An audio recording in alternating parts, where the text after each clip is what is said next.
د ښکلو دښتو شنو درو او دنګو غرو وطنه.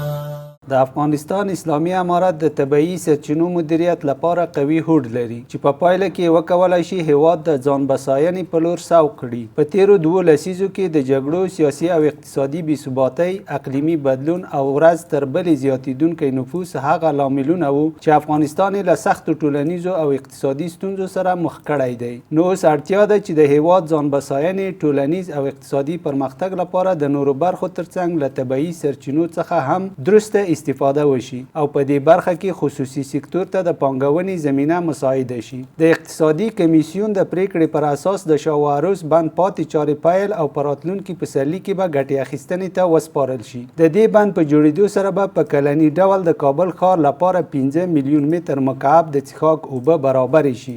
2700 هکتاره کرنیزې ځمکې به خړوبې کړي او 1.2 میګاواټه برېښنا به تولید کړي. همدارنګه د روان لمریز کال په لومړیو کې محترم ملا عبدالغني برادر اخوند په مشرۍ د هیواد په شمال کې د آمو پر سیند د قوشتېپې کانال د جوړېدو چارې پیل شوي چې په یوه ثانیه کې 650 متر مکعب په اندازه اوبه د بلخ، جوزجان او فاریاب ولایتونو ته انتقالوي او 15,50,000 هکتاره ځمکه خړوبوي. دغه راز محترم ملا عبدالغني برادر اخوند د روان لمریز کال اسد میاشت کې د کجکي بند دویم پاز پرانیست چې د برېښنا ظرفیت یې له 150 میګاواټه څخه 150 میګاواټه ته لوړ شو او ورسره لسګونه زره هکتاره ځمکه هم خړوبېږي. د یادولو وړ ده چې د وچکالۍ له امله اوس هلته اوبه کمې شوي یا د اندازه برېښنا نه تولیدېږي. پر دې سربیره څه موده وړاندې محترم ملا عبدالغني برادر اخوند د کمال خان بند څخه لیدنه وکړه چې پاتې چارې به د ملي پراختیا شرکت له لوري د راتلونکي لمریز کال په لومړیو کې بشپړې شي.